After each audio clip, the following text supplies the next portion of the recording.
Les Wazalendo sont déterminés de récupérer Kamanyola. Et Kagame fait sortir une grande partie de ses matériels militaires à Goma vers Bunagana. Les sanctions des États-Unis d'Amérique fait clouer le M23 et le Rwanda. Voilà le titre que nous devons partager na Molaïa émission Nabiso.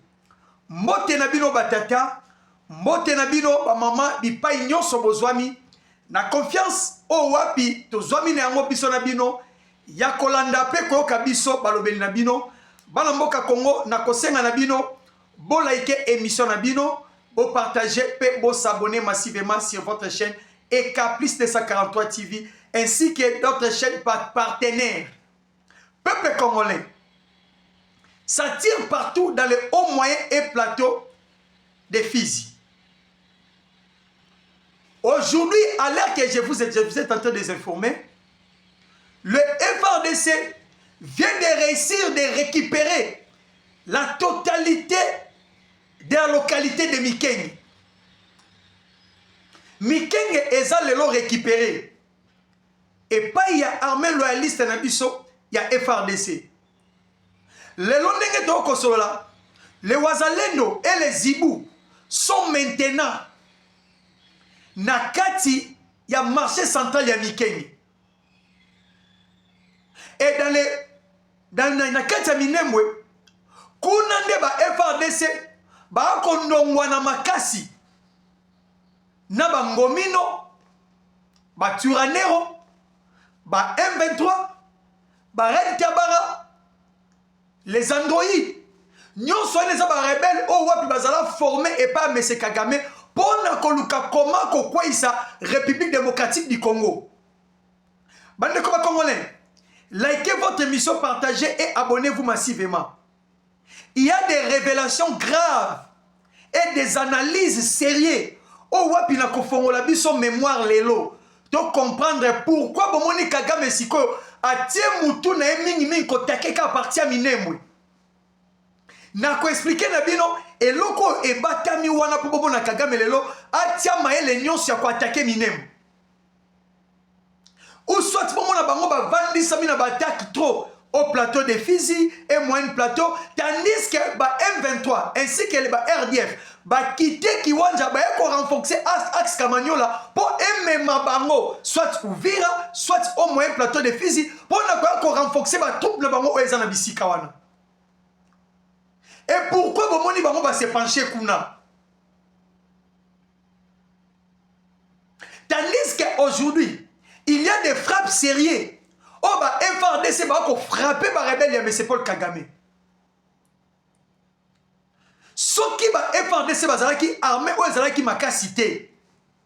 Peuple congolais. Les lots tolungato perdre ou ezali Minembwe. Tolungato perdre quelques localités na Sud Kivu.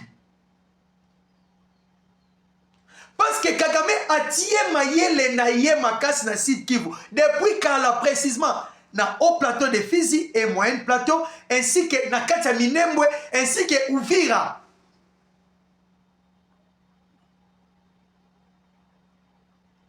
Mais les FARDC va tenir bon sur la ligne de front, na meilleure formation.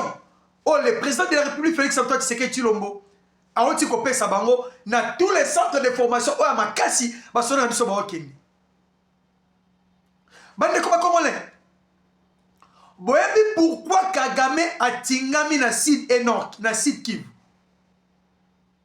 Souvenez-vous, à l'époque où M.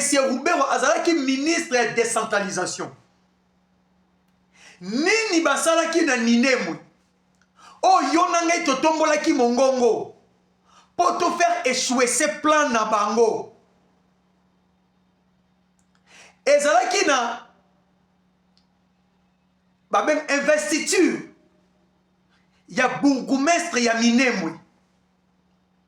Bandeko boyebi lolenge investiture ya bourgmestre na ezalaki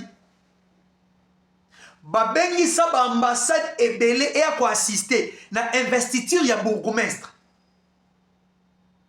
babengisa quelques ministres ya pays et quelques ministres des affaires étrangères ya pays mususu po baya ko assister na ozalaki investiture ya bourgmestre ya Minembwe. Bandeko bo like bo commenter bo partager na fongola biso mémoire awa. Or Kenzo Kane ba yo nyonso bango babengisaki ezalaki na plan baya kotia bango comme témoin ya un pays qui sera construit dans les jours à venir au sein de notre pays démocratique du Congo.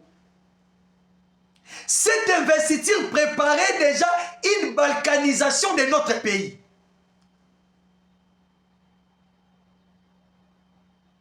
Peuple congolais, le problème était quoi? Tellement boyoka discours o ezoko tombo matangu nyonso. Amongo lobby concernant baso élifone. Bisimwa lobby concernant baso élifone. Mais ceux qui bolondeli bango malamu bao basé mingi na batuti congolais o bango babengaka. Batuti rwandais o baya kovanda na Minembwe. Souvenez-vous de Bertrand Bisimwa lobby que ceux qui balingi biso baso élifone te et que tribalisme est makasi. Du moins je préfère, tout préféré, tout quatre parties na biso baso élifone. Mais or que na kati ya balkanisation o bango balukaka nde nani ko ako aider bango bakotisa discours moko tribal pour aider bango ba concrétiser plan na bango ya kokabla République démocratique du Congo. Si comme M. Paul Kagame na mayele na ya mabe bayebi ke parti ya Minembwe eza parti moko riche en minéraux, y compris ba minéraux critiques na kati ya Minembwe ezali preuve que na kati ya bitumba oto na Minembwe eloko ya liboso ba FRDC basali eza ko récupérer d'abord tous les zones, les entités minières où ezalaki occupé et par ba rebelle ba FRDC ba récupérer yango nyonso et comme sous contrôle na biso. Donc le problème était simple, ba pesa bango bourgmestre tant bourgmestre na kovanda dans quelques jours ou quelques années batona bako déclarer baza stigmatisé bazo faire souffrir bango na République démocratique du Congo.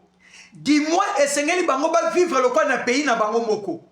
Communauté internationale lokola à l'époque bazalaki pour bango na facilité balingi bazwa eteni ya mabele wana ba pesi bango y compris Uvira y compris Kamanyola directement qui comme attaché na wana. Plan ya banyarugabo ya mwana o ezalaki. Ya moto kote na makambo concerné ba sanctions américaines. Bandeko, bo quitter mission te. Je vais vous expliquer les retombées qui sera dans l'avenir mais o eza déjà na kati ba sanctions au Amérique abeti et pourquoi aux États-Unis d'Amérique abeti kaka RDF. Parce que RDF est armée rwandaise. Mais pourquoi babeti banque rwandaise te? Pourquoi babeti ba société rwandaise te? Mais pourquoi kaka babeti RDF? Peuple congolais, tikala toujours na kati émission, je vais vous expliquer RDF ezoko représenter nini na kati ya Rwanda. Lelo o Paul Kagame abandi kolongola quelques matériels na ye de guerre na Goma. Bakena yango vers Bunagana. Et pourquoi bakena yango vers Bunagana? Peuple congolais, bitumba lolenge za na minute oyo eza susute lolenge za ki liboso. L'armée loyaliste et les FRDC bazo frapper sur tous les quatre coins, tous les axes. Armée na biso ezobeta. Oh, Bunagana eza moko ba territoire ba localité oza na territoire ya Rutshuru. Et puis ndenge tolo baboye frappe ya ba FRDC ainsi que les Wazalendo na kati ya Rutshuru. Et comme ça, là, que M23 qui m'a au centre. Mais nous poursuivons toujours à les matraquer jusqu'à ce que Bakoti Kamabele na biso bazonga bisika ba utaki. Ah oui. Yangwena bomoni Kagame, suite à la sanction, n'a monté à puissance ya FRDC, a commis koluka moyen, a bimisaka matériel nendam. Mais selon nos sources des informations, le Kola Bango, bazo jouer dernière carte na Bango. Kagame bike a joué dernière carte na ye. Parce que la sanction au babeti les États-Unis d'Amérique, pardon, ezate bolimbi ça été. Eza pena sous kanaye. Qu'il plaît qu'il neige, Kagame a quitter pouvoir. Et si ma quitter pouvoir, il sera arrêté. Je vais vous expliquer quand on a le Makambo et la sanction. Peuple congolais, continuez toujours à liker, à partager l'émission sur votre chaîne. Bazo kende ko renforcer axe. Ya kamanyo la poba lukamoye comment va ko contenir. Na au moins un moyen plateau ainsi que Minem. Bon monite que Kagame sala qui violation à quelque qui ba armement na Zamba pour la alimenter ba Android ba coupe rebelle voilà quoi. Ba Android ba Tuanero ba Red Tabara. De façon que bati quand on était ni moko. Na 4 pays démocratique du Congo. Mais ce que je vous dis, le temps que Kagame avait fait tout pour contrôler ces pays a été déjà passé. Le temps de Fachi, Kagame même mis nae, le laissé l'ongwe na Congo et kotika la souko zonga te. Parce que Fachi est là pour libérer ces pays. Penzamba sungaye pour libérer Mboka Oyo. Peuple congolais, réunion moko kotaki et pas yabayi senko. Réunion ya huis clos. O ba prélat catholique ba kotaki. Abbé Chola zalaki na réunion wana. Nani archevêque o ya Mbujimai. Papa Kassanda azalaki. Chole azalaki. Muteba azalaki. Papa Marcel Utembi pe bazalaki. Réunion ne kotaka le 23 février 2026. Mais na kati réunion na mutu mutebimaki. Pourquoi mutu mutebimaki? Archevêque Oyambujimai Papa Kassanda Moussa Nzambe ya solo a déclaré que pourquoi l'église catholique et la Senko va condamner agression rwandaise à Wate. Bango batikali kana bula ba dialogue, ne papa la tango a concentré ba chole bien à comprendre que oui, catholique pena ba chole ba mbongo ba sa pena branche ya M23 na kati ya confession religieuse. Ah oui. Branche ya M23 na kati ya confession religieuse et ça ne ba mbongo. Sur ce, évêque Kassanda a dénoncé bango, a lobeli bango, pe abîmé la réunion. Voilà maintenant comme exemple. Willingom avait trouvé la mort. Mais Boyoki réponse ya Chole. Oh non, il fallait de se mettre na table moko. Mais Bissoto continue toujours qu'on frapper. Mais Tobomi rebelle. Qui se sent piqué connaît l'affaire. Cholo bomoni ambongo bomoni bandeko. Bazumbongo et pas il y a Joseph Kabila et pas il y a Paul Kagame pour faciliter la balkanisation de la Katambo Cannabiso. Mais na perquisition na tambande ko persécuter ba disciple ya Jésus et pas à l'état et époque wana na Israël et à l'appel à banganga nzambe ko bazaki ba traître ndenge mona ba chole oyo pendant que Congo a eu la libération ils sont comme des prélats comme des banani banganga nzambe les serviteurs de Dieu mais ils sont là pour travailler en faveur de l'ennemi afin que les pays soient balkanisés, puis bango va gagner des gains sordides au Bible Bengi.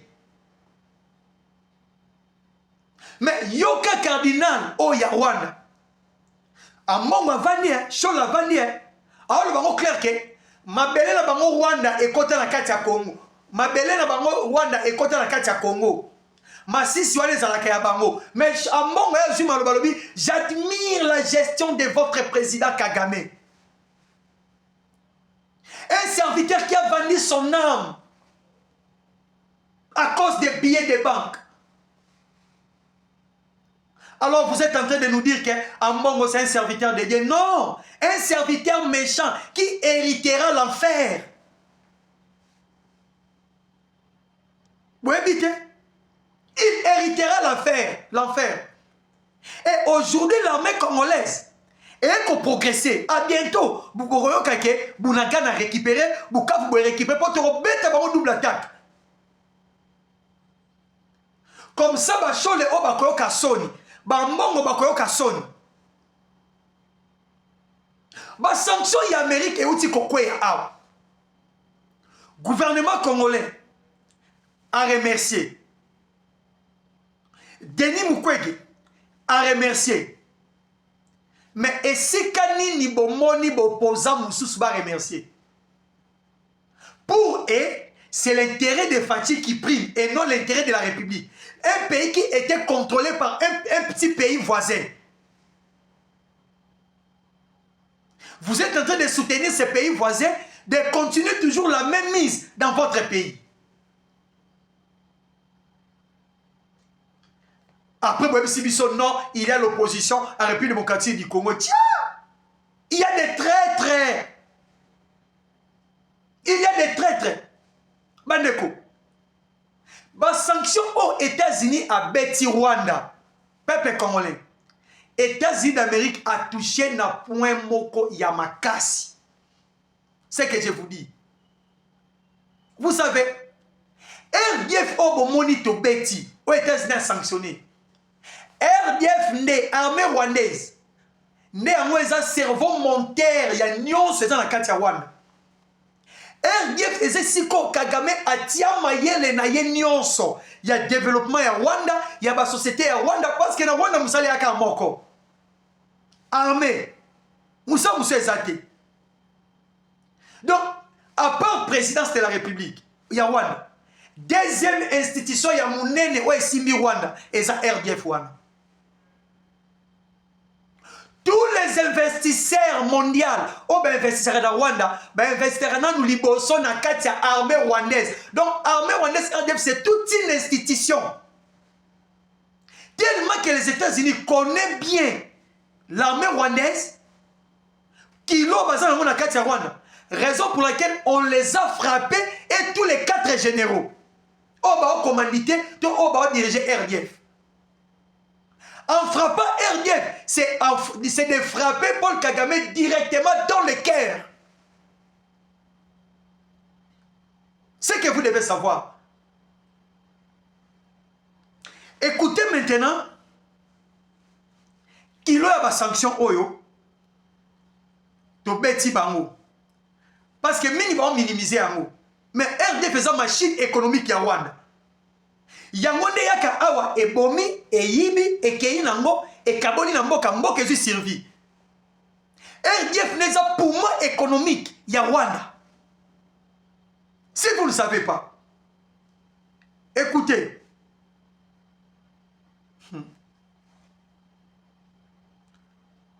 Boyoka. Boyoka. Notanga on a lombam. Les sanctions contre les RDF, les impacts arrivent bientôt. En frappant les RDF, les États-Unis ont frappé là où ça fait plus mal. En frappant les RDF, c'est de fragiliser les soutiens militaires au M23. Limiter les flux financiers liés aux opérations dans l'est du Congo. Forcer un retrait des troupes rwandaises. Faire pression sur l'écosystème économique autour de l'armée rwandaise. Maintenant, le point. Parce qu'il y a plus de 35 sociétés où elles sont liées à RDF et alimentaka, Sylvie à Rwanda. Yoka Siko. Premier point. On va retomber, on va sanctionner, on va couper ça et pas y a Rwanda. On va bêtir RDF. 1. Blocage des transactions en dollars. Toute entreprise liée à une entité sanctionnée peut avoir des paiements bloqués, des transferts bancaires refusés, des difficultés à commerce avec les étrangers. Toute entreprise est liée. Pardon. Toute entreprise liée à une entité sanctionnée peuvent avoir entreprise dont soit sangani na mboka oyo to eloko eza sanctionné yoka mbano oyo kokwela bango bakoye komona ba paiement bancaire na bango bloqué ba transaction bancaire na bango bakoboya yango ainsi que bazana difficulté à kosala ba commerce ba pays étranger siko nani yango kondima akende ko investir to kosala commerce na RDF nani yango akende kondima ko kende su ko coopérer na RDF pombo na ezala bloqué ba transaction na ba boya yango voilà si comme milelo eza ya kokota na Rwanda so bozo ba yango te place libange ko ya kande place douleur ezalaka. 2. Les règles de 50%. C'est quoi les règles de 50%? Si une entité sanctionnée possède 50% ou plus d'une entreprise, celle-ci peut être bloquée automatiquement. Règle 50%. Si une entreprise est liée, une entreprise, une entité sanctionnée, automatiquement plusieurs choses, les salaires seront bloqués. Donc, de mon côté, on va collaborer les na armée rwandaise, institution RDF. Si ko makambo nyonso ba entreprise o ba gold mining o ba soutenir nyonso ezalaka lié na kati ya RDF. 3. Retomber ou ekoyela bango. Isolement bancaire. Yoka. Les banques internationales peuvent refuser les virements. 2. Fermer des comptes. 3. Suspendre les partenariats. Tout ça sont des retombées. Pourquoi les Rwandais utilisent les dollars comme monnaie officielle? Des transactions, des commerces, de tout. Vu que RDF comme leur machine économique est sanctionnée, directement les Rwandais sont par terre. Parce que les investisseurs, parce que les banquiers, les banques ne peuvent jamais accepter de collaborer avec une institution qui est sanctionnée. Et 4. Perte d'investissement étrangère. Yoka. Les investisseurs étrangers évitent généralement les entreprises exposées aux sanctions. Conséquences possibles où elles ont comme la Rwanda. Projet retardé. BIS d'investissement, baisse d'investissement, partenariat suspendu. Donc, le projet nyonso RDF ezaki nango en cours, il y a kosala pour le développement ya Rwanda, il y a kosala pour la sauver Rwanda, nyonso presque majorité et osala retarder jusqu'à ce que ba sanction ekolungwa. Et kozala pe na baisse ya investisseur. Parce que investisseur mon côté, olinga koya esika o ba transaction eza bloqué, pays o eza isolé d'une manière transaction bancaire. Bon linga te Et puis jamais balinga koya ko investir na mboka oh déjà bayoka son ya ba bruit des bottes. Ils peuvent jamais accepter. L'impact possible sur l'économie rwandaise. Si les sanctions s'intensifient, plusieurs effets pourraient apparaître. Mais peuple congolais, quels sont maintenant les délais autres que banda komone la ba sanction oh na effet na yango? C'est juste le 1er avril. Parce que na minute oyo ba société où ezala qui collaborer na RDF et banano ko se retirer malé. Mais effet na yango tout le monde le 1er avril. Place pour le monde appena Kagame Azongulumazo Lela. Et maintenant ces 4 généraux sanctionnés. Monsieur Jim Rich. Alors biboy. Moto nyonso abafuaka signature to accord ou eza signé et pas ya ba américain kombo na ezalaka écartement ou la mort. Et Herman Cohen alobi les États-Unis veulent maintenant encadrer les minéraux congolais qui étaient en désordre et qui étaient un bénéfice pour les Chinois, les Russes et les autres. Et la RDC n'avait pas le contrôle de ces minéraux. Mais à l'aide des États-Unis d'Amérique, la République démocratique du Congo doit maintenant contrôler tous ces minéraux. Peuple congolais, la victoire est à notre côté. Je pense que lobby n'a pas expliqué biso sort il y a des généraux oyoyo baza ciblé déjà dans les sanctions o ba sanction c'est pour eli bango mbano na bango ekozala nini. Peuple congolais na confiance au boko pesa biso na remercier bino lolenge bosili kolanda o ezali émission na bino bo continuer toujours ko liker ko s'abonner ko partager pe ko benga na numéro o boko mona na cache na biso to likolo ya télévision na bino et téléphone na yo benga aux actualité pesa biso poto panze yango to partager yango na tina ete to protéger mboka na biso pe to dénoncer ba o balingi Congo te. En tout cas, je vous dis merci, que le DDRP démocratique du Congo vous bénisse. Je salue la mère Mende depuis Sosimat ainsi que tous mes amis Alain Moloto et tous les sénateurs du Grand Marché. Merci, ciao, bye.